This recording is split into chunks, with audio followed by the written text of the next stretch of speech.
Hello, my friends. Big Mark here, secret behind the red door. Me here with my friend Kevin. We're hanging outside. It's beautiful out. So we sit outside the club because we liked the last video we did. I just want to let you guys know that a lot of things are happening with the show. Sorry, I'm going to straighten this out but a lot of things with the show. We're shooting that preview. Everything's all set up, just have to get scheduled down with everybody, but I will be putting that shortly. You know, funny thing, when we left off the last show, we were talking about Italian shit, Italian Heritage Month. I used to watch growing up around there by the club, hanging out. Columbus Day was no big deal. It was no big deal.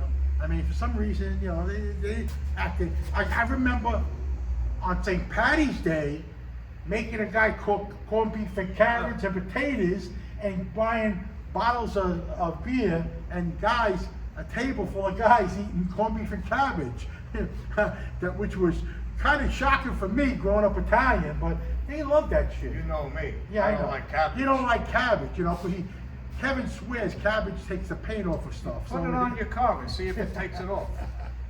But you know that that's funny that in Italian club, Yeah, Johnny's club, it's funny. they're having corned beef and cabbage on St. Patrick's Day. But that was the whole thing about that, you know. But there was quirks in clubs, especially in the Bergin here. One day, we're talking about a good friend, Tony Trentapap.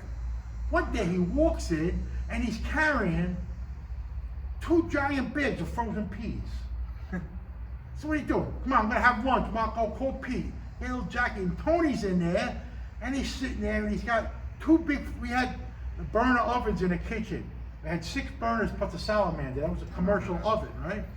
And he got 2 giant pans, and he's putting olive oil. Everybody's cutting up garlic, hot, little baby hot red peppers from Italy, and he's putting it with the peas, and he's sauteing them till they got a little charred.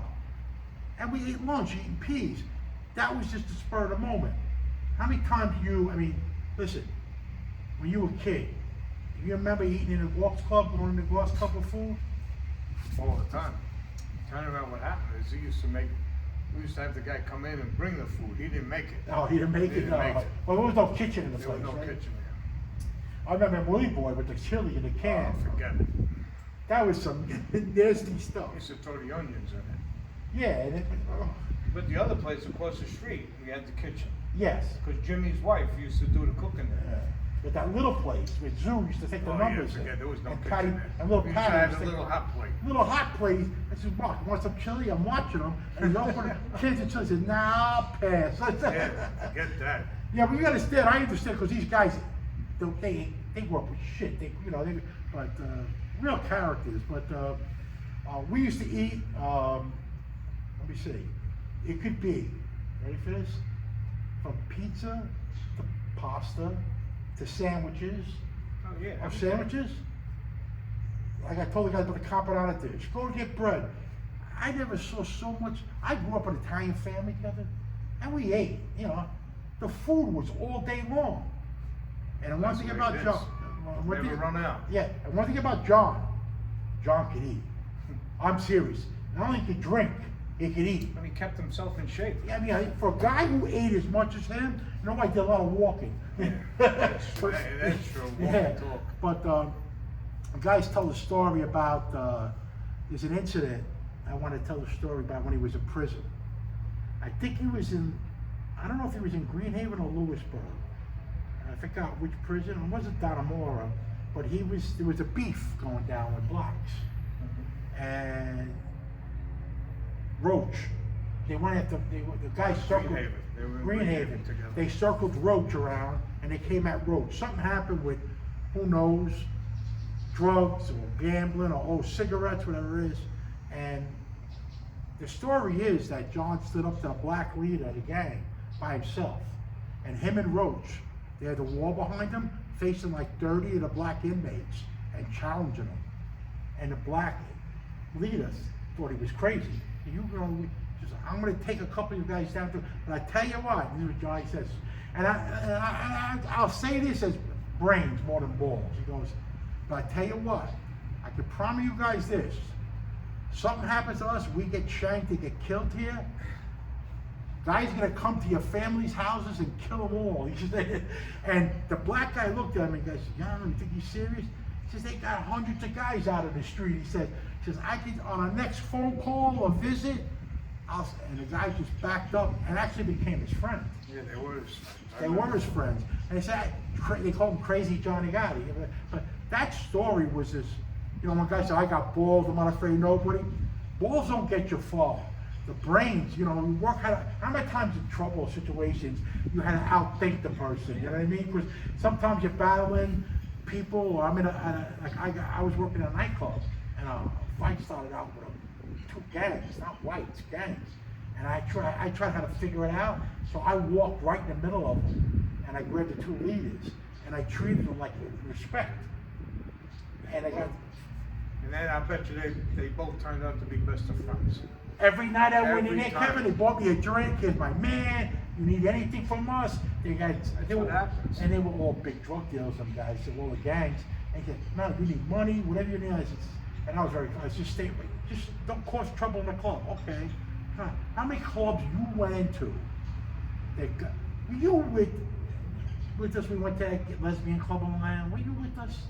No. When some guys from Long Island wrecked a club that was owned by lesbians. And just lesbians were in there, and the owner was a white guy's sister. We went there with dirty guys, Joey, Tony Roach, me, Pete, little Jackie, Tommy, to find these guys. They walked in on a joint, they saw 30 guys in a lesbian bar. They fucking froze. They know what to do. We went, "Come here, you. What are you smacking women around? Oh, they're dykes." That has nothing to do with it, they're women. But they tried to shake them down, but that was a funny sight. Way out in the line, I think it was out in like maybe Hop Hop or Copay. That's yeah, the Boondocks. So, yeah, it was a boondock. Where else back then? Well, it's like you said. I don't know if you were there. Yeah, I just left my after hours, and I get a phone call. I'm almost near Cross Bay Boulevard. I get a phone call. "You gotta come back. These two guys are in the club. They want to throw the bar stool through the mirrors." I'll be right there. I must have made it back there in 5 minutes. I got there. "Where's the guy?" They left. "Where's he from?" "Coniano." I said, "Okay."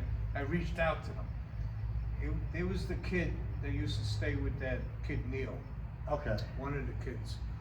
Well, when he found out that it was our place, okay, he turned around and we told him, "Come to Utica Avenue, I want to see you." He knew he was in trouble. He said, "Please, I don't want nothing to do with it, But why you gotta come in there? He got a beating, but something. You don't do that. And like you said, there's ways of talking. Somebody I think I said it once before. A younger guy says to me, something. We know so many people that we need to reach. We could reach out. If you had a problem with somebody, I might know the guy. "Hey, Kevin, you know this guy?" To avoid the problem. Yeah, to settle it. avoid it. So I got a true story. You're gonna love this. You remember Casa Store at Coney Island? You mentioned Coney Island. So one day, Johnny says to me, "Listen, I'm not going to a couple. Take my Lincoln, the black Lincoln. You know what Casa Store there is in Coney Island? Yeah. Go there. So somebody's gonna meet you. I got some guy can meet there. Gonna give you an envelope for me." I find out later it was a bookie. Johnny won like 40 grand. The bookie's from Brooklyn. He was gonna meet Casa Store. So I said, "You ever been in a restaurant?" He says, "No." It's all right, just walk in. I took the old man, introduce yourself, tell me from here. All of a sudden, I never been in a joint, never been. Famous joint, street guys too. I walk in, the door opens. It's probably about 11 a.m. before the restaurant opened for lunch, whatever thing. I walk in, and all of a sudden, and I walk down the stairs, a couple of steps in this big restaurant. I open the door, come in, and I forgot the old man's name. I asked a guy by the so-and-so, he's in the back. All of a sudden, he walks to the back to get him, and the old man comes out of the fucking kitchen, and he's got this dog. Now, the dog at Casa Storta he had a Neapolitan Mastiff in a restaurant. They used to roam around the restaurant, used to drool everywhere.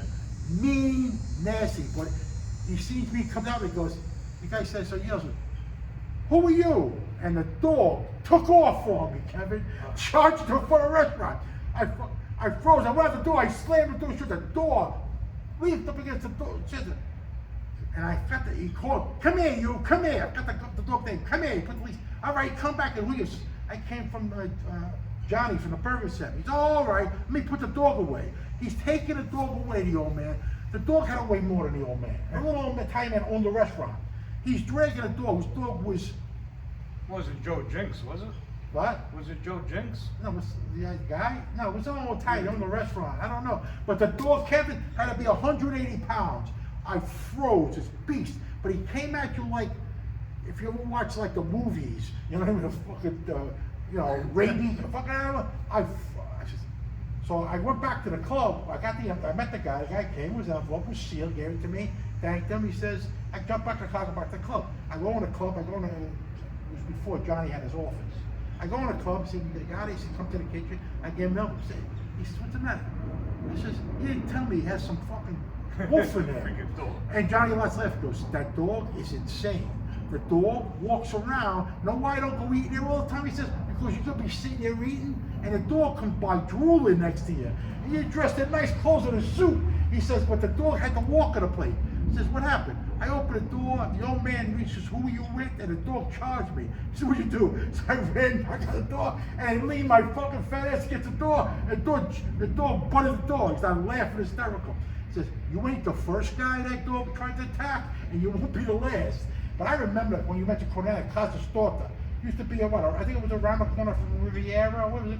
Riviera. Yeah, it was but he had this massive Neapolitan Mastiff. Couple of years later, what does John have in his backyard? That dog. Charlie, a Neapolitan Mastiff. That dog was big too. When the agents came by. Head was this big. Yeah, when the agents come by, that fence used to. Yeah. Bam! The fence used to see a wall shake. John's not here today. Yeah, they're playing. They're probably looking for John since we opened the club. They don't know he's not here now. I always Kevin wanted to tell that joke. He's been waiting all week, but we're outside, so we got the sunshine and the noise. It's nice. It's beautiful today. It's beautiful. But that's why I want to tell that story about the funny little. And Johnny knew about the dog. He didn't tell me about it. It wasn't good though. No, but that was the fun part of it. He used to get kicked out of that. But the best part is, I wasn't afraid of dogs. That screwy dog, the look on that dog's face, I swear to God, I froze. But that was the famous Neapolitan Mastiff that walked around that restaurant. Hilarious. I tell you about, guys, there was a true story. Remember Totono's, the pizzeria on Coney Island? Oh, yo. Yo, man, Totono's.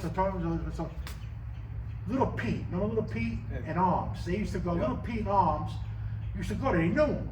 So, he knew Pete 30 years. So Pete came from Owen. Yeah, so Pete Tambone, right? Was Pete Tambone his name? Little guy, but he was a friend of theirs. Nice guy. He was a friend. And he'd order, so one day he'd go in there for pizza. Hey Pete, what are you doing? He goes, hey, what's up? I would go, yeah, I need 4 pies. 4 pies, the old man said, get the hell out of my pizzeria. Pete says, you can't talk. What are you talking about? I know you 30 years. I don't give a shit how many white guys. I don't make pizza past 2 o'clock. Get the fuck out of here. 2 o'clock, he used to shut the doors and leave. He would work the place with his wife and his sister, 2 old ladies. But he would, so one day, we're in the club, the phone rings in a phone booth. I forgot who answered, little Jackie something. He says, hey Johnny, that was Joe Messina. He's in Coney Island, he's going by Totone's, he's picking up pies. He says, what are you doing? He's gonna bring a couple by here. He says, oh, if you want to bring a bunch by here, good.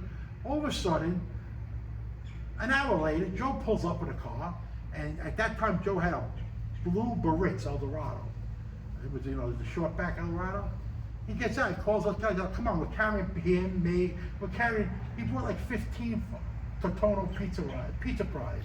Totono's was the guy who used to work with Lombardi's. They started together in 1910, he went to Coney Island. But so he brings like 15 pies, and he goes, what are you bringing this pizza for? Come on. He says, that little prick grease ball, one day I'm gonna throw him in the oven, Joe Messina. He says, what?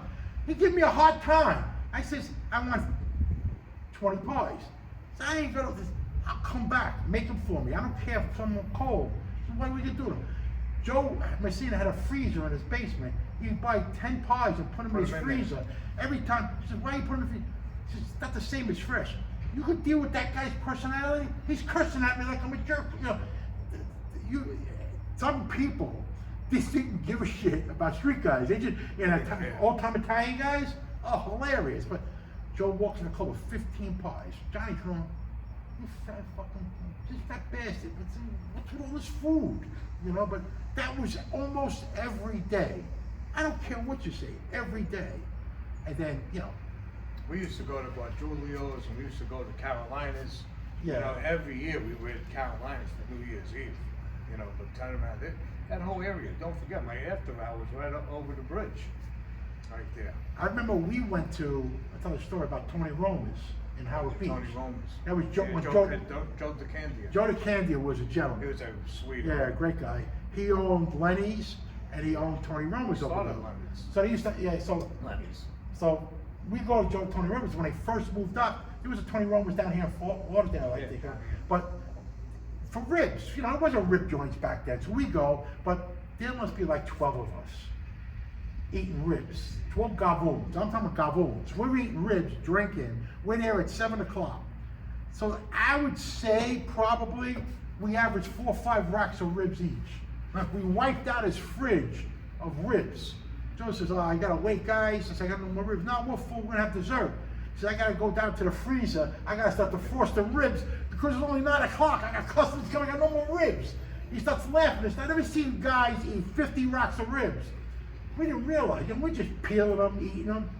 So Joe comes by, he says to Jerry, he goes, and was the kid, John Jr., and all the others, what's the tab? And Joe comes, no tab. You can't. He wouldn't take no money. He wouldn't take no money. I mean, and you know, and you don't take no tab, no, he walked in the kitchen. So he saw the tab was like 500 change. He threw 700 on the table for the waitress. Whoever gives us 700, you take it, split with the waitress. I ain't gonna, but the food, 50 racks of ribs, Kevin. Yeah, well, Joe always was like that. He'd go above and beyond. Well, so I'm telling the story. So I'm talking with some guy online. He makes a movie in Long Island. His name is Chucky. I think his name is. He's an independent movie maker. Makes him with his wife. I hooked up with him on LinkedIn, on Facebook. Chucky, I think it was Marciello. So he's making a movie. He made horror films. So I see Italian guys making some extortion movie, you know, like a private movie, independent movie. So I said, I wish him well. Good luck with your film, wish him well. So then he says, thank you, he connects with me. Then he says, a photo comes on, I wanted to say this, a photo comes on his page and I get the, you know, you get the feed from Facebook. Oh, we just got approved. We get to shoot some of our movie in Russo's on the Bay. Thanks to Frankie Russo and Danny, all the guys, the managers, they got us to shoot. We appreciate help, so congratulations, as Frankie Russo's a gem of a guy. He is a good gem. guy, he's always helping people, Very people good out. for charity. And he says, Mark, he says, you're right, Frankie's a gem, always helping, that's what he says, I says, congrats on the movie thing. We gotta hook up one day, he says, yeah, but I like, you know, Paul like it is, if a guy's a good guy, you should tell people he's a good guy, right, Kevin? He's a sweetheart. And I know Frankie for how many, you know him, I know him as long as I can remember. From the 80s, I knew his uncle. When he was building Russo's on the Bay, me and Sally were there every day, and people said, you an owner here? No, we're here so the union will walk in. But, you know, listen, when I got married in Villa Russo, we used to go to the restaurant, his Uncle Joey and his father Frankie Sr., gentlemen. Yeah. But I know Frankie that long, from the 80s. Listen, and always a gentleman, nice, respectful, changed. always gave guys shots to make money, make business, you need help with legitimate business. So, you know, so I'm glad, Chucky, with the movie, Frankie helped you, and, you know, I just want everybody to know that's the kind of guy Frankie is, good man. Frankie deserves it. Yeah, That's he's a why good he's man. successful in business too. You know, a lot of guys His sons too. you know, I hate when guys talk, you know, Bad about people. they don't know them. They don't know. They don't know them. You know, but I Frankie want give you the shirt off his back. yeah, and also besides having good food at his restaurants, but you know, that's Frankie. You did it with us with the Sons of Italy.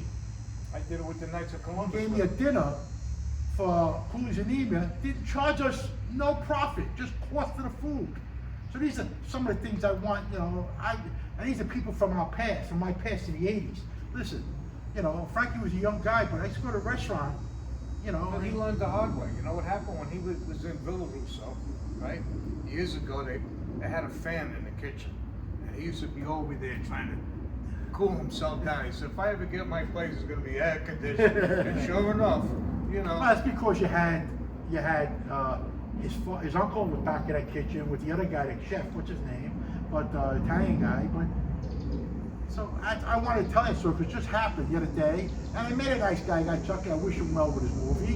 And when he mentioned Frankie, I had to respond. I had to. I said, Frankie's a gem of a guy, and he's always helping people out. So I want you Best guys to know catering that. hall on the East Coast. So you guys go to dinner by Vetro or go to have your parties. I'm telling you, Enjoy yourselves. go see Frankie, go to Bushana Bay, the food's great, service is great, and you won't get very compassionate guy. Very compassionate guy. But that was fun how your past comes back to you in nice things, not just about, listen, a lot of our friends are gone. They're not around no more. A guy asked me a question. It's funny you said that. Just yesterday, I went through my phone. Yeah. This guy's gone. This Yeah, guy's gone. exactly. It's amazing.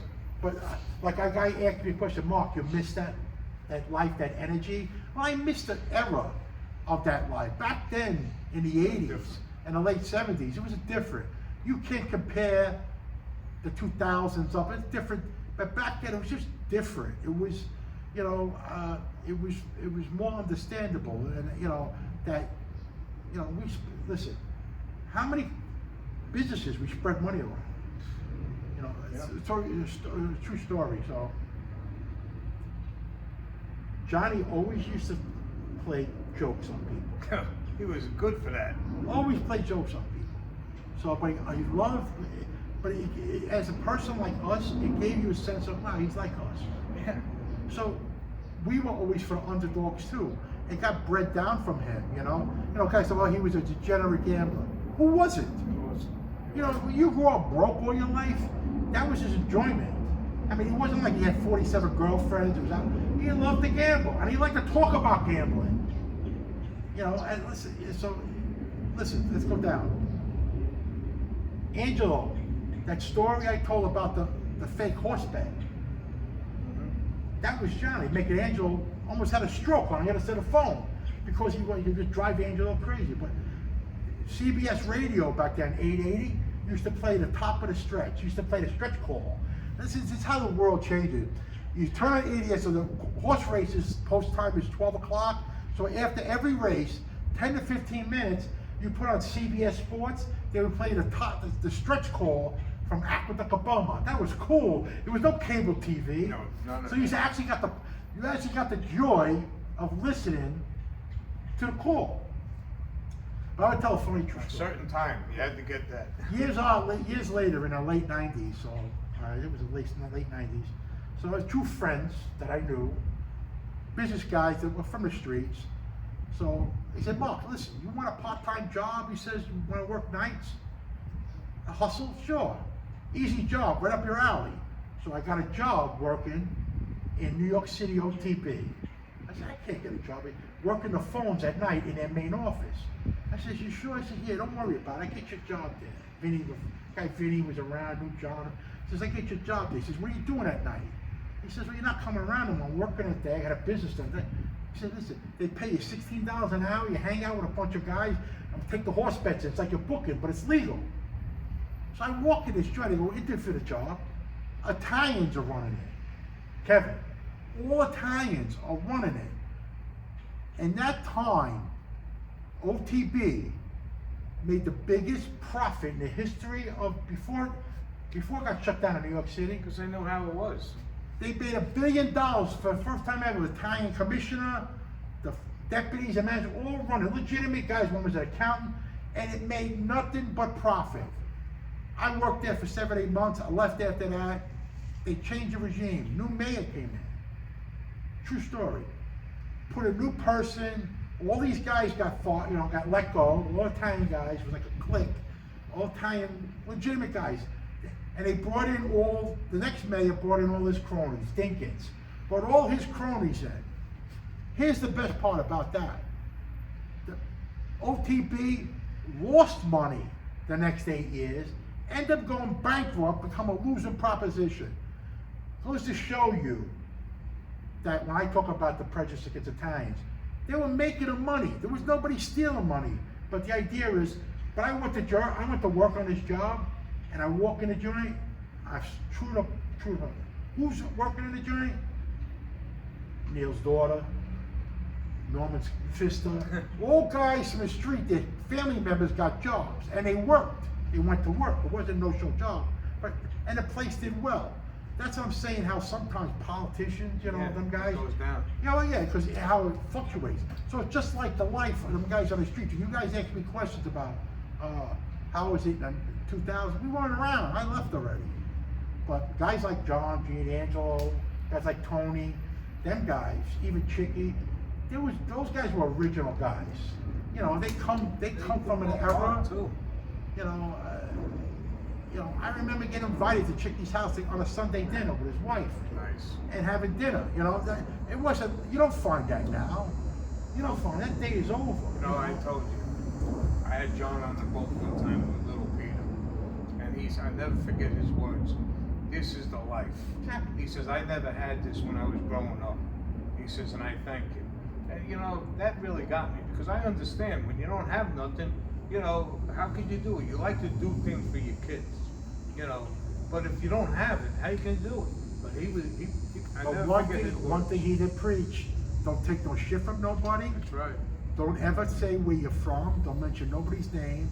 And as soon as the guy comes at you, strike first. Know what you gotta do. Yeah, strike first. And that's what we learned. Listen, on a Saturday in the summertime, 50, 60 guys outside that club from all over. Yep. All over the city of New Jersey. Out of the 50, 60 guys, you say half were capable guys, tough guys, maybe more. Yeah. Think about the size of that now and what that was.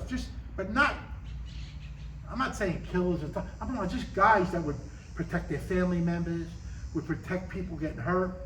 We were raised to, you saw somebody, I walk in a store now, Kev. I see somebody get abused. I'm the first guy to walk over. What are you doing to What are that you person? doing? You're And right. somebody- I do that in the doctor's office. Yeah. I hate when I see them, the receptionists. A lot of these doctors need to wake up with their receptionists, because they abuse the younger people. Okay, I understand they have it, but don't talk to them like that. I get it. And we were upset. taught, you don't let nobody talk to you like that. Yeah. You know, so you know, you guys, when I tell these stories about hanging out in the club, listen, you would find out when he come by Richie's Club at night. He came back from the city, they went to dinner, and they come in. Johnny didn't like to go home. Right. Pete was out all night. You know, drink or just have coffee and hang out, put the game on. Or 12 o'clock, order food, go somewhere, go to the diner, order, you know, go to PJ Clark's, go to, you know, Ho-Wan, go. No restaurant had whatever was open, order food, hang out. And that guy, delivery guy, in 1983, deliver the food, come deliver it, got a $20 tip in 1983. These guys now, for delivery guy for $20 tip would be your best friend. And so the next time you ordered, that food got there hot, not because he was afraid of you, because he knows you were gonna take care. Yeah, we could take care of. That's the way it is. But we were like that too. As my life moved on, listen, when I went to Vegas with my wife for her birthday in 2007, the second day, I won on Wheel of Fortune. I won money, but I remember that. We were all watching on yeah, the but TV that I night. won money on Wheel. But the idea was, I learned from them guys being generous with working people. And I used to tell them, I'd rather give you the money than the owner. You know, I'd rather give the waiter the money Right. than the That's what it's restaurant supposed owner. to be. You know, Workers. hard working. Workers. So the second day on Bellagio, hey, Mr. Caputo, how you doing? That's what a tip gets you. It doesn't get you anything free. It gets you respect, and they never forget. yeah, they never forget. They appreciate. The funny thing in Vegas, hey guys, you got a guy from New York here, big tippers from New York. New York had the reputation. They get tipped. They're big tippers. They used to crowd around you. Right. But I got that. Listen, I'm hanging around John, Gene, and you know, them guys. They always threw money at people. That's like going to Richfield's. Going to get, how many times I went there to go get John's clothes or O'Neill's jacket, right? Milton, I never forget Milton. Turn around, comes running to me because I wanted a jacket too. Oh, I'm not like them. I ain't got that kind of money. Take it easy, you know. Yeah, that's it. But- You had to be careful about tipping too, Oh, yeah, because forget it. I got in trouble Yeah, with John a I couple of remember times, that. you know what I mean? But, like the racetrack, you know, go to a racetrack, and you had everybody there. Johnny wasn't allowed there, you know, for some reason, the guy, they tried a degenerate gambler, but Willie Boy go there a lot. Willie Boy lived in that track. Yeah, but he got thrown out too. Pinkerton guards. But he won a lot. I mean, that day he won 108,000, Yeah. Kevin. But these guys who go to track, you see them every day. They come by the club. Joey Nurse, Joey Barone. All them guys lived in a racetrack. Yeah, Sarah, all of them. These, they have, like Joey Barone, borrow 500 from Joey and go to a racetrack and make one bet. On 500 win a horse, if he won, Yep. but you know what? 9 out of 10 times he lost. He was, you know, he wasn't that lucky. But this was every day, every day. Tips, trainage, Pinkertons. You can't get that now. That life is. You have no idea. And Kevin, any place we went to, guys didn't screw with you. Why? Because we were around John, or because you built your own reputation too. That's what happens, you know. I don't care what you say. You had and John G. Enzo, you built your own That's right. reputation because you can't get by in life running on somebody's yeah. coattails. Some of them people do. Yeah, but there's a lot of people there. But now, even now, at 64, Kevin, I'll be 65 in April. To now, my wife, even my son, you gotta stop that. Guys get in my face. I'm in his face. I'm like that. But that isn't because we're mean. You know, you get very defensive. I mean, you know, and people don't understand, especially now these days, but the 80s and the 70s, Bob, how many times did you see guys gamble their money away? Not the money that they had to pay their rent with. Oh, they didn't have it. So They you know- tried, they took a shot. You see that scene in Casino with Joe Pesci at the bar with the guy, you blew the money for electric bill. Here, I found the next time. There was hundreds of guys like Like that. that, yeah, I know. Would go gamble their, whatever they, see, I don't know if they worked legitimate jobs or they were, you know, worked on a quarter sheet, whatever they did, hustle money.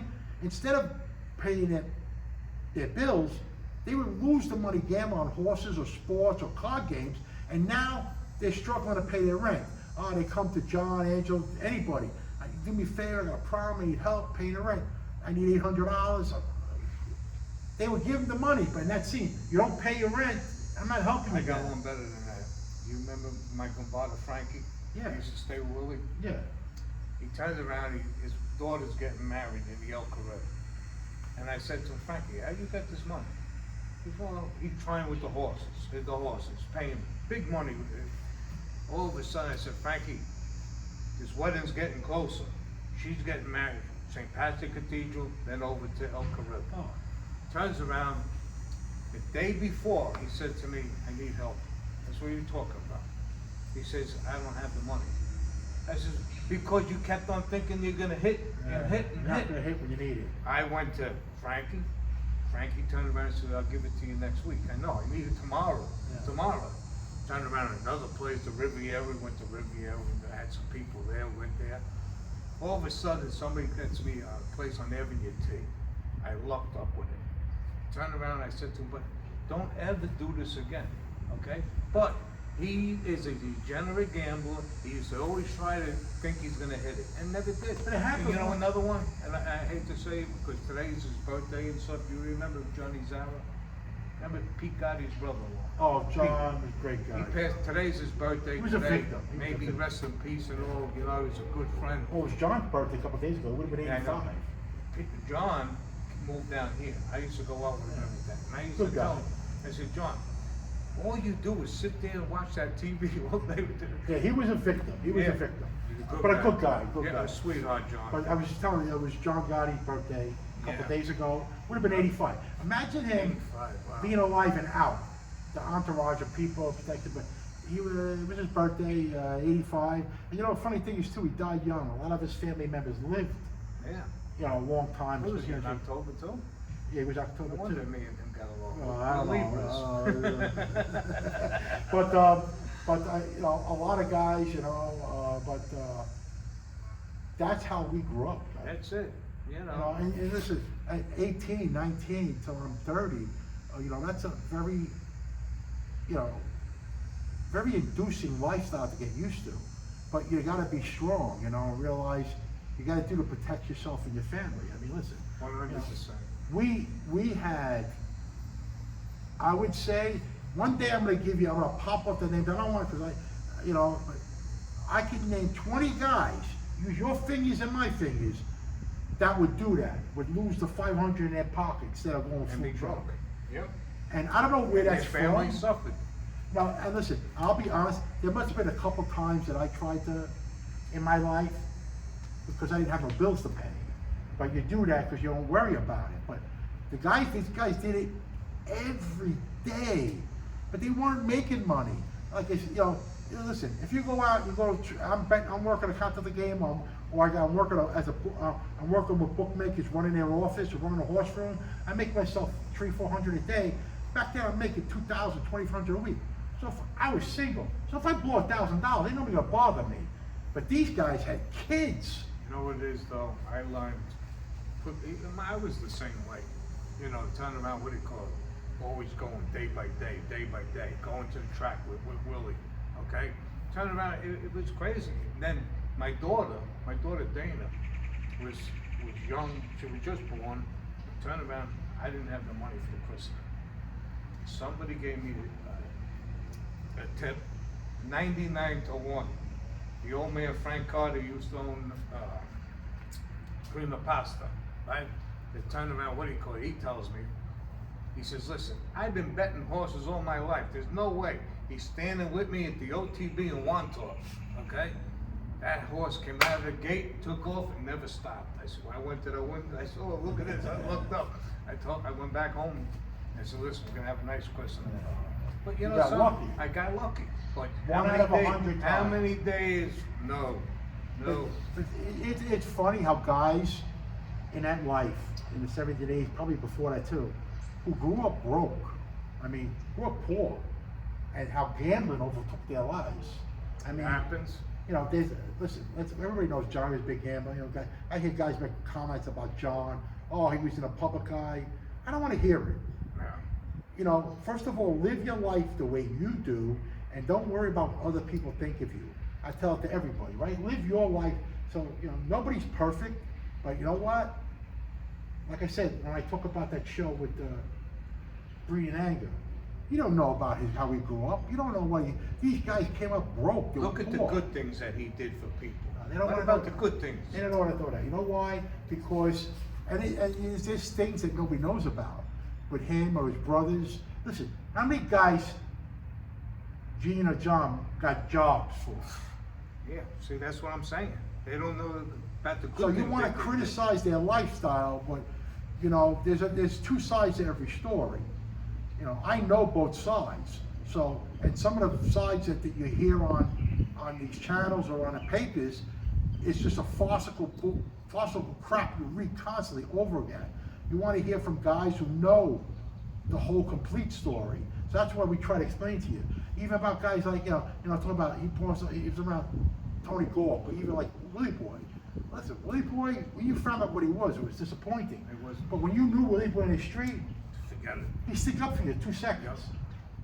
Right? So and I hate to bring up, everybody got disappointment in life, but my experience I'm going to share with you with this show. The show's going to film the preview. The schedule got changed. It was supposed to be this Friday, but it had to change. It was Halloween. I'm going to shoot the preview. You're going to see the preview posted. I'm going to pitch it. I got the actors we're going to use. Me and Kevin are going to be on the preview too. We're going to look a little older than we did in 1982, but you get the drift. We're going to be in the show Take it too. easy. I'm recycled. Yeah, I'm not recycled, but the guy said, Mark, why don't you dye your hair? You look the same. I said, no, I'll keep the gray hair. But You know what happened? My barber used to say, people used to go to my barber and say to my barber, how come Kevin don't have gray hair a lot?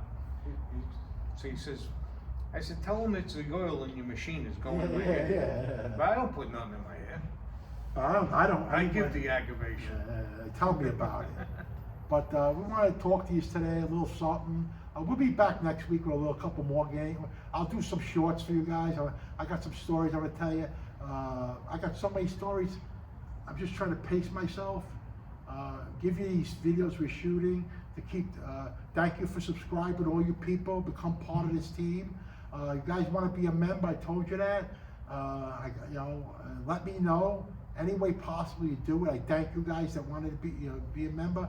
You guys want to help us along with this. I'm not going to beg. It's up to you. If you can't, I understand it. We still love you. You know what I mean? It's really what it is. We're going to do a live, but the problem with a live is we got to do a live when everybody's home at 5 in the afternoon, and me and Kevin live 30 miles apart, so it's hard to coordinate, but I promise you we're going to do it. Maybe we'll do it next week. We'll do a live. Guys come in, we got super chats. You can ask your questions. I promise you all the time. I know it has been done, but I've been so busy with this club, with the show, and with our personal lives. But we're going to tell you a story. I'm going to tell you a story about the crap game when it moved from Ozone Park to Mott Street, and all of a sudden got pinched because they moved the crap game around, not only to keep the law from watching it, but also give guys shot. Each club got an earn. Mott Street got an earn. Everybody got an earn. You'd be surprised if you go down to Mulberry Street, how many crews had clubs? Our Mulberry, Mott, and they all fed off each other. It's amazing. It's amazing how sometimes you guys are partners. Listen, I worked the horse room. Johnny put me in charge to train out the horse room, right? In the horse room, he was partners with the guys from the west side. They both were 50-50 partners. And they earned money. If you had disagreements, the disagreements were at such a low level, they squashed it. But so guys think, oh, these guys don't like this guy. No, that's not the truth. That's why I always say, watch what you say, because everybody's a friend over Everybody's here. a friend. We also know each other. We might not get along right then, but later on, everybody's a friend. But these guys earned money together. That's right. And they coexisted. So listen, I want to just say, listen, it's Halloween today, so we're taping it today. Hopefully I'll post this tomorrow. Stay safe. If you got young kids, make sure you stay safe with the candy, you know what I mean? Yeah. Be careful with that. But, I'll be back with updates on everything, Richie, I will. But thank you for subscribing. Hit the like button. Enjoy the weekend, right? That's it. Stay safe, guys. God bless. God bless. And we'll talk to you soon. But we'll be back outside the club. The weather's great. But we're going to shoot the show inside the club. I can take this all year. All year. All right, pal? Take care, guys. God bless.